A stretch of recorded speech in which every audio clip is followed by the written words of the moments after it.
it's Russell back, and on today's video we're going to be installing this massive draw Tite class 3 trailer hitch to the 2006 Toyota Tundra. Now this particular hitch is far bigger than the class 4 that I put on the Chevy truck. Even though this is a one class lower and it's not rated for as much, it's just massive because of the way it bolts to the frame. So the best thing to do is to have somebody help you lift this up into place. I don't have anybody to help me, so I'm going to show you how you can do this by yourself safely. Go to Home Depot and get you 3 of these Husky 15-foot by 1-inch ratchet tie-down straps. These are less than $2 each, and the hardware that we're going to be using is included with the kit. I got this from E-Trailer, and it comes with 4 bolts and serrated washers for the nuts that are already on the frame, and also it comes with the carriage bolts here, the washers and the nuts, and the plate that goes on top, and those will be going down. Now there is some confusion, and I even had some confusion about how this actual hitch mounts if you have the towable bumper or not. So how do you know if you have the towable bumper? Well, this has the tow package on it, but it does not have the towable bumper, and the reason is because you don't see something that looks like what we're about to install.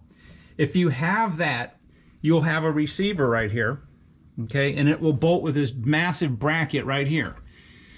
The hitch itself is going to be bolting to this hole, and there's a hole back there.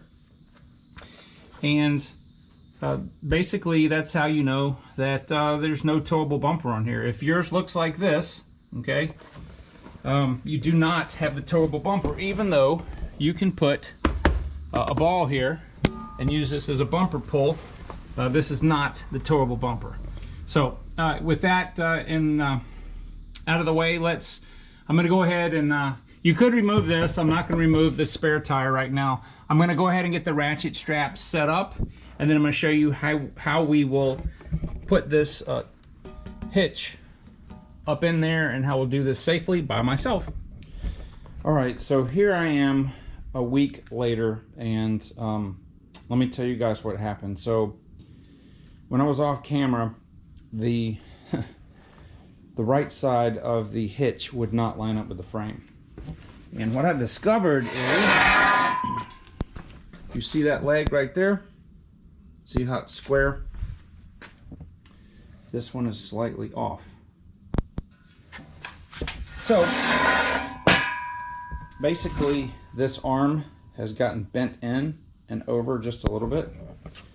So I got a jack and a piece of wood and spread it out a little bit, but let me show you exactly what I've done. I removed the spare tire just so you guys could see it better, and instead of using the straps, what I'm going to do is I've got these twine bundles. Twine is extremely strong when many loops are involved, so this will be more than adequate to hold the hitch up excuse me, on all 4 sides. And yeah, so that's what I'm going to do.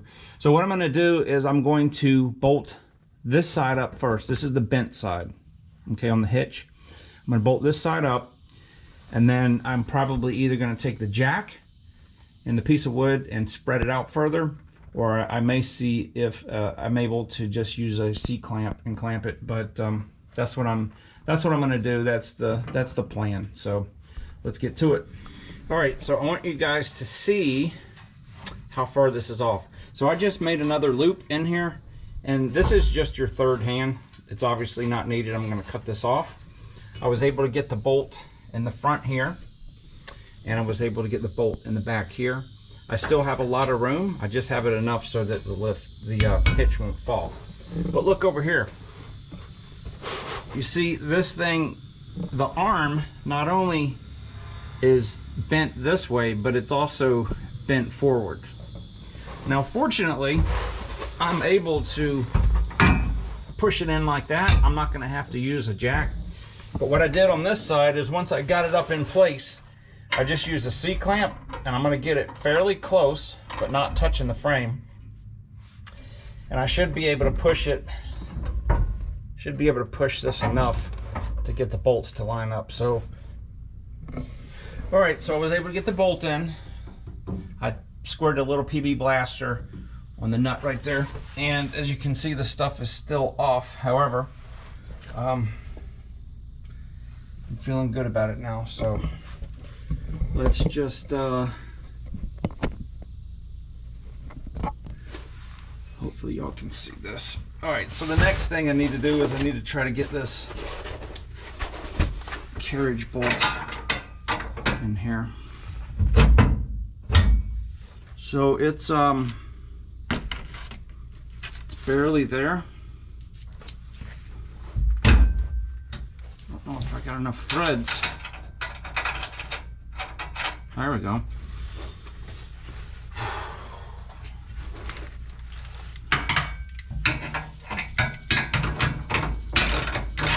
All right, so I'm going to tell you guys that I got all the bolts in now.